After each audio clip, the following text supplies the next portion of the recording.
Your attention, please. It's time for another episode of Chillin' with the ScottyO Show. ScottyO Show, Y102. Lisa and I, you just never know who's going to pop in on the studio line. You never know who's going to call in and make a request. How you doing, Garth Brooks? I am fine. Oh, I didn't know I got to request stuff. Yes, it's just going to be fun. Well, okay. What do you want? You can request anything. What do you want? You know what? I'm in love with a certain artist, a female artist, and just love to hear her voice. If you got anything from Trisha Yearwood? As a matter of fact, we do. We have an immense library of Trisha. If you talk to her, tell her I love her. Okay, I will tell her that, and we'll send out like a long-distance dedication to her, Yeah. and we'll play She's in Love with the Boy. I like it. Perfect. From Garth. Do you have a favorite Trisha song? Yeah, man, mine's Walk Away Joe. I'll remember where I was forever the first time I heard that, and just killed me.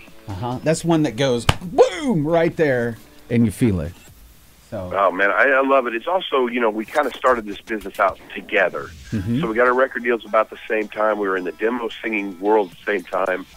The first time she ever opened up for an artist, it was us, and the first time we ever had an opening act, it was her. So we've kind of done this together since day one. Mm-hmm. But I remember being in my truck, coming back from Kentucky, hearing Walk Away Joe, and going, oh, my friend's going to be okay. She's going to make it in this business, because that was a huge song, and it just remains huge to this day.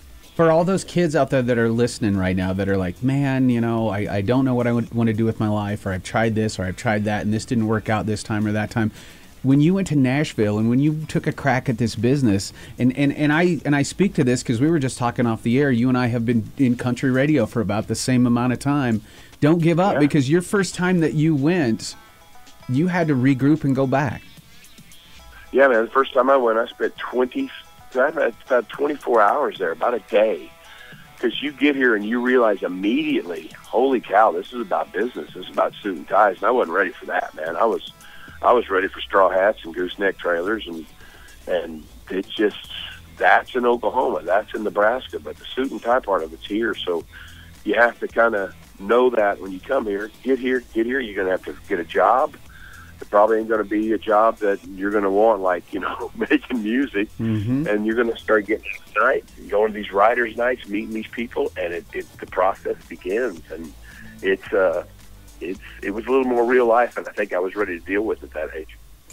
So now we come to Lincoln, Nebraska. Tickets on sale Friday morning, 10 a.m. at Ticketmaster.com/Garth Brooks, 800-745-3000. Get on your device, get on the website, get on the phone. And 21 years ago, you played at a different facility called the Devaney Center. Now you're coming to the nice, shiny Pinnacle Bank Arena. Yeah, man, I've heard this place is unbelievable. I've heard it from some of my buddies, and so always excited, always great to see that a town that supports music as well as something like Lincoln gets a new place to get to play music in. That's cool for everybody, artists, to the people that allow them to be the artists, which are people that are in those seats. And so always excited to see that there's a good opportunity for something really cool to happen.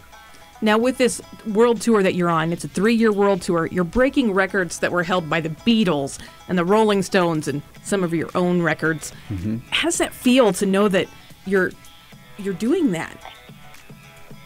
Well, it feels cool to get to be a part of it. I can tell you that. I think my biggest thing, Lisa, is just how big this thing is late in our career. That's a crazy thing. We set the American touring record in the late 90s, and I didn't think that tour would ever be touched. And crazy enough, man, this tour has blown that one out of the water, which is just stunning to me. So just feel very grateful, very lucky. If anybody ever asked me to explain it, I'll never be able to. Just feel lucky to be part of the ride on this one. And it's pretty cool. We're coming to the end of the North American leg. We're in our last 5 cities. Lincoln becomes city 5 from the end, and it's kind of risen to a whole new level for me. Now, you have some interesting Nebraska connections, and I know that we've talked about this before. As a matter of fact, last time we had you on was during our St. Jude radio event. And I remember you Yeah. telling me about a friend of yours from college, and we've talked about this before, that has a Kearney, which is our market here, Kearney, Nebraska. And I grew up in North Platte, Nebraska. And so you have friends and people all over Nebraska that you know and that you care about. Yeah, man, sweet people. You know, Kansas, Oklahoma, Nebraska, we're all the same people, which I love.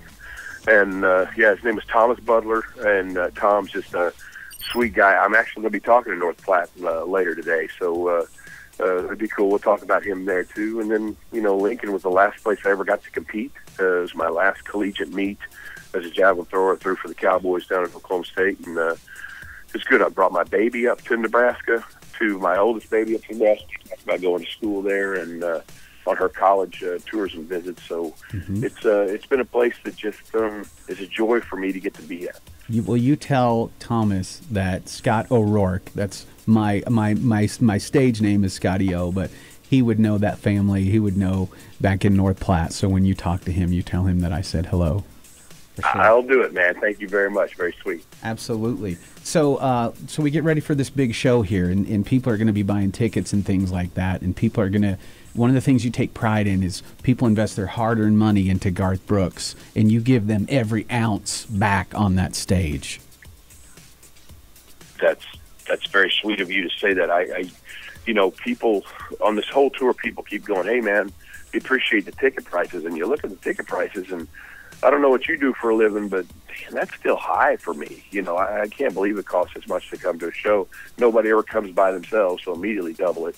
And you're getting in there. So people, the fact that people will do that, and they'll trade their days and the traveling to get in here, parking to get in and out of this place, man, it's not easy to go to a show.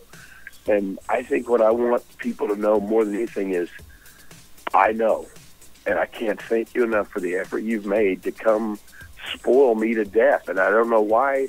Again, man, I don't have a clue why it's us. I'm just happy it is, and we're just enjoying it. Oh, we know why it's you. Now, Lisa had a couple of quick listener. We know why it's you, buddy. Listener questions that we got off of Y102 Facebook. Yeah, couple quick ones we here asked, before we wrap up with Garth. I know he's got to get going here soon. We asked people if they could talk to you, what would they ask? And we had one person ask, you know, what would you have done if you wouldn't have gone into music? Ooh, tough one. I know people always think this is a humorous answer. Unfortunately, it's the truth. I think I'd probably wound up on the dark side of something. I'd probably end up in jail or something, because I'm telling you, I'm one of those guys, if you don't keep me busy, I just find a bad thing. So music kind of saved my life, because this is a 24/7, 365 business to be in, and it sure has saved my life 1,000 times. Not also to mention that it introduced me to the love of my life. So I owe music more than I could ever pay back. And one more quick one. What is the guilty pleasure song on your playlist? What's the song that you love that maybe we wouldn't think would be a song that Garth loves? Whew, Fat Bottom Girls, probably. Just telling you, man, crank that sucker up. Listen to the crazy thing this guy is saying, and just, love it. Yeah. Oh, man. Fantastic song. We thank you for spending some time with us today. Are you kidding me, man? Thank you. Sorry for being late. Sorry for the cold. But can't wait to roll in there. And trust me, man, we're going to bring everything we got, because as it comes to an end to close this North American leg, it's the same way with the band and crew. Their energy level is coming back. It's pretty amazing, the boiling point that this is coming to. Can't wait to set it all off there in Nebraska. Would love for you guys to make your way down there and get to see you and hug your neck. And before we let you go, congratulations on the CMA Entertainer of the Year nomination too, buddy. Oh, man, thank you for it, man. This is quite flattering, and just proud to get to be a part of this one, man. Thank you guys very, very much. Have the best morning. You too. Bye, Garth. See y'all. Garth Brooks, everybody. Again, Ticketmaster.com/Garth Brooks, 10 a.m. Friday. Tickets on sale, 800-745-3000. Garth, October 21st with Tricia, Pinnacle Bank Arena in Lincoln with Y102.